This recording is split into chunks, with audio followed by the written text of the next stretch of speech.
kanukis. Ito po yung ano, yung lemon ko, lemon.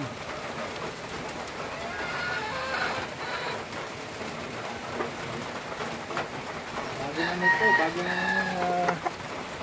kalulugon lang niya.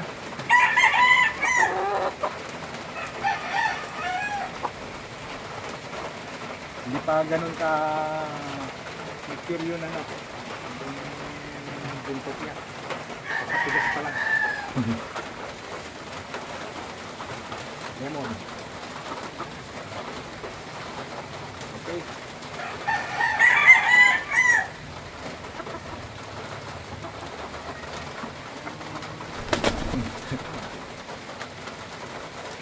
Nanuno ka. Nagtamano ka. Kasi naalagaan kita eh. Nagkapit. Ibalik natin mga kanukis dito sa kanyang mga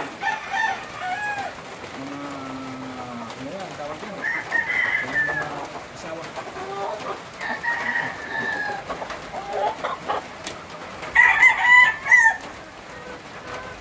Okay.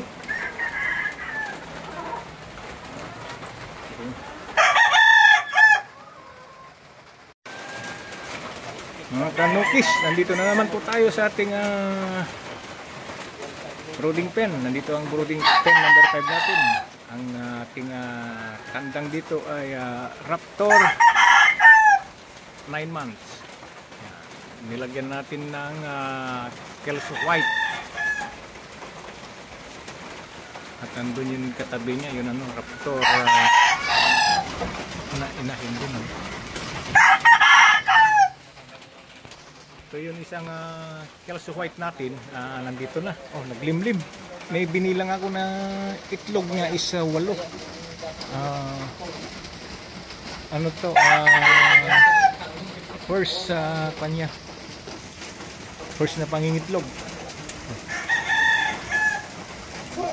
So sana makakuha tayo ng ano diyan, ng ating pang materials. So, nandito naman tayo sa paglipat natin dito sa kabila.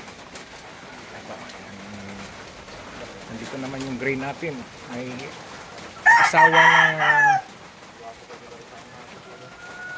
asawa na ano yan, tatlong gray din, tatlong sweater golden boy ang kanyang paris dito. 6 sila. Tatlong gray, tatlong sweater golden boy. Ang kanilang roadcock ay yung ating magaling na gray.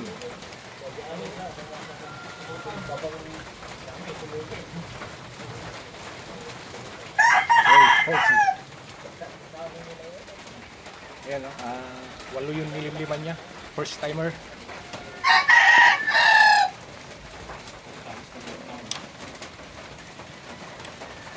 Maulan ngayon dito sa mga kanukis at may parating yata na bagyo.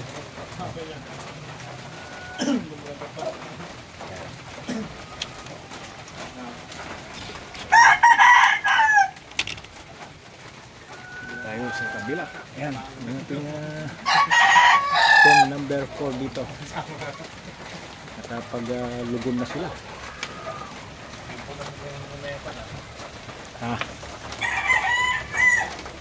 Ano natin yung ano, tsura nila. Ayan, gray. Ang asawa niya ay si Gray din. Yan yung magaling naman ng kit.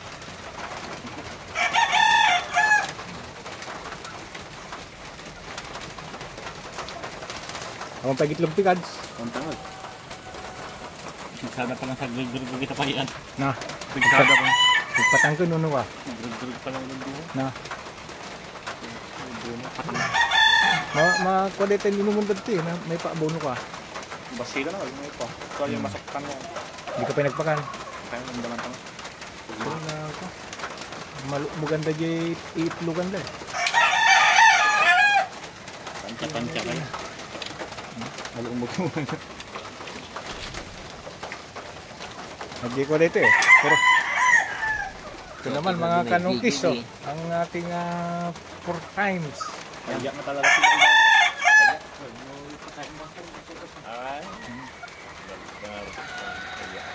So ang parish nito ay limang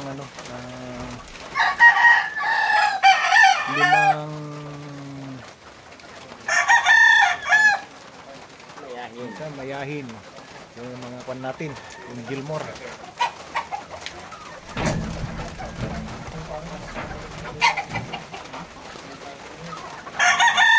So yun pen 3.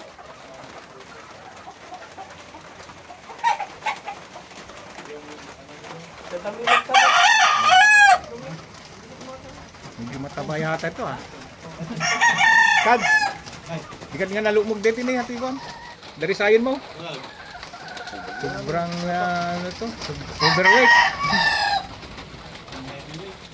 Naging heavyweight na siya.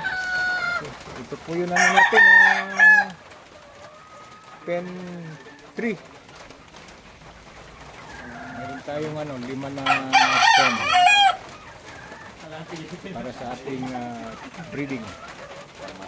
Ito yun yung classmate nung ating talisayin dun sa pen 3. Dito tayo sa pen 2. Ito yun 4 times din classmate niya.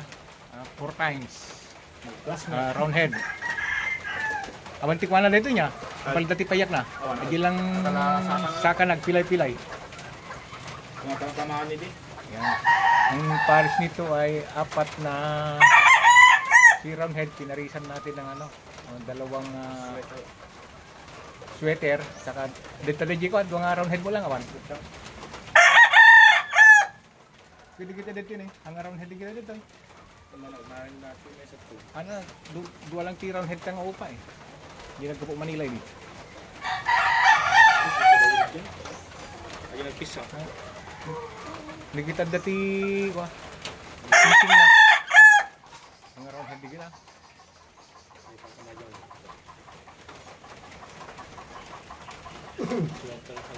Sweater na dito. Pero pares sila na. Ayun, tiraw na ni. Na.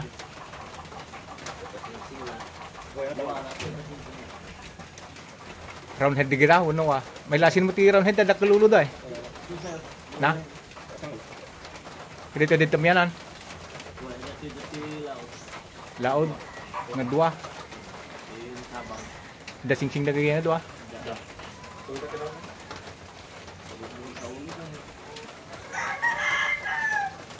Pilay ato sa natin. Tamaan na. Dagiti duwad tining ko kasla round head mo diti open tining. Diti na kinamyanan. Sa dagay ko bilang ulit. Ko ni pagutan. Laka pa sa gila ini. Yati nagkapalakapan. Hanga DJ talo DJ ko. Dari sain. DJ yan dari sayin di talungan lakapan nga bagbagan ni kadung ini. Na dua sa. Dagay na dua, dagay ka dua daw. Jay. Under tipos na DJ nagkapunta lakapan. Naudin sa Amerikan ko. Unang di ka talo dayay. Kasi sa naudin din. Ang DJ na itayon ka DJ dari sayin. Yan. Yeah, DJ dari sayin. Allah ka. Dagay. Tag-Allah. Di daw naudin din si Mangtong na upa. Naudin ba kasi?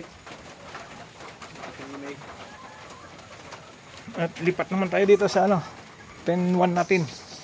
Yung lemon.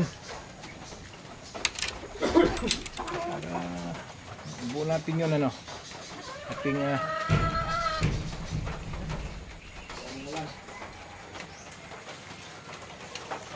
yan ang ating lemon 3. Ipatik tulad tayo ni kadong Japan. Gatang tipid. May satong baw.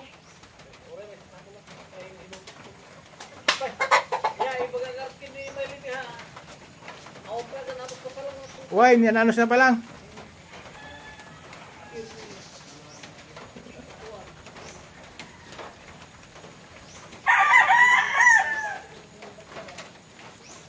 Yan na. Ape, kita man jay yan digay dari sa di green no. Yan digay nagkapudya lang ka pa ni digay yan. Yung may lasi na yun.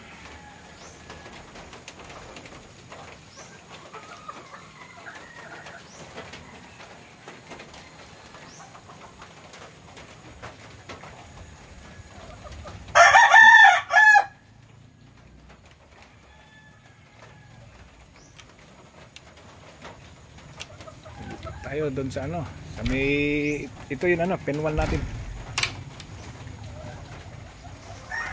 Na? Nakakapukatibot lang yun. Nakakadal na nagagay. Digay talujay. Di ka doon dari sayin.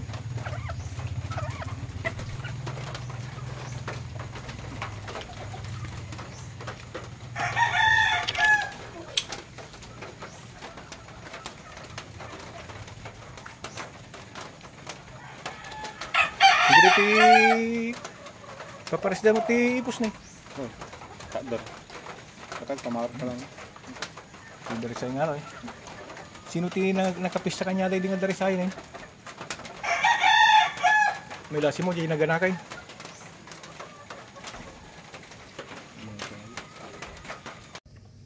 Ito may bagong pair tayo ng Raptor, 2 months old. Galing kay Sir Jerome Pascual. Red Game Farm line. So, ito nabili natin sa kanya. Sana mapadami natin. Papadala natin sa province after 1 week, 2 weeks or 3 weeks siguro pag may pauwi na sa Bugli, Cagayan. So, ito sir, natanggap ko na yung pair ng Raptor sweater. Ipapares natin sa Raptor X natin galing kay Sir JTP. So wala kasi tayong budget, malaking budget, kaya mag-check lang muna tayo sa mga 2 months old. So next target natin Lemon or Roundhead, Kelso at saka Gilmore. So madami pa. Tapos sana mag-improve yung taga-alaga natin kasi hindi pa masyadong sanay. Mabuti na buhay yung mga Raptor X natin. Kung sakali naglilimlim na yung isa na inahin natin, hindi sa mapapadami natin. So eto, pinakain ko na.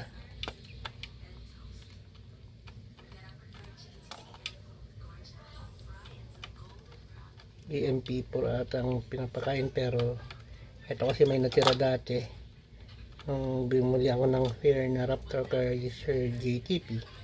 Ito muna yung pagkain nila. Problema lang, maliit yung space natin dito sa Fairview sa Cagayan. Magsasawa na sila pag nandun na. So pansamantala alagaan muna natin dito para at least for 1 month or 2 months magpapalaki muna natin at mapadami natin. So gusto kong alagaan sana na kahit 4 na line.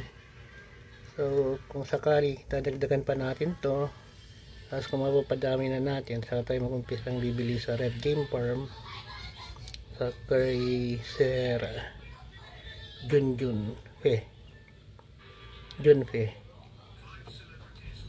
Maganda kasi yung Raptor nila.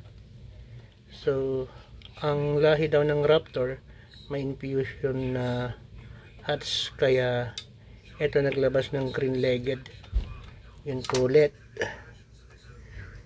So at least makapag-produce tayo ng Raptor XYZ.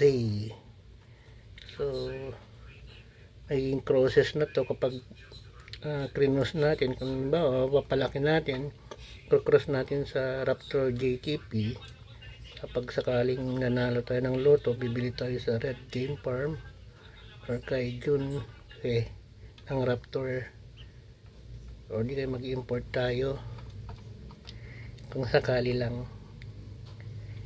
para kapag nagbre-breed, alam natin, single mating ang gagawin natin para kung alin yan maglaanak ng madaming mananalo, yun yung papadamihin para isang linyada lang. Ang tinatarget natin na next yung Allen Roundhead sa Aguilar, Budget Aguilar tayo kukuha para Allen Roundhead sa cross sa Raptor. Total may ano naman, may hats naman na ang Raptor infusion, okay na to. Kahit 5 pamilya or 4 na pamilya yun bibilhin natin, gagawin natin na puro Raptor, tapos 2 pamilya ng Roundhead para Raptor Roundhead lang ang manok natin. So okay na siguro to, magaganda naman. Sana mapalaki natin kasi although malalaki sila, hindi pa rin tayo sure dahil maliit ngayon yung space natin sa Manila. Tapos pag inuwi natin sa probinsya, kung hindi pa masyadong sanay yung mag-alaga, pwedeng bumigay. Pero dadagdagan pa natin to pag nakapag-ipon ulit.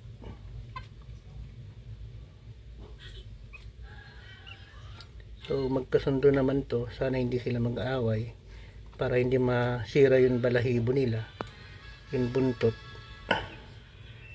So mali talaga yung space natin dito sa Fairview.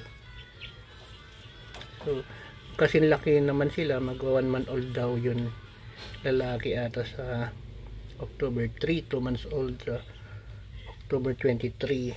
So mas ahead tong isa ng 1 week ata or 2 weeks tong inahin. Green legged yun inahin, yellow legged na white na medyo nag-yellow naman yun male. So thank you Sir Jerome Pascual, sana mapadami at kukuha pa ulit ako sa inyo. So eto